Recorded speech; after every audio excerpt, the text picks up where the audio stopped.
এখন কি করছো? হ্যাঁ, বসে আছো ছাদে? ও, তাই নাকি? হ্যাঁ, ও, আর তুমি আসবে না? इसकी माँ का भोला चेहरा। হ্যাঁ, তাহলে এখন এসো। আজকে দেখা হবে না আমাদের? এসো আমাদের এখানে। কেন জানো না? সামনের পৌষ মাস আসছে, মকর হবে।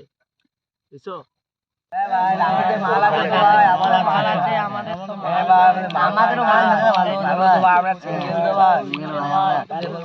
কি করবি আমরা সবাই কি করা যায়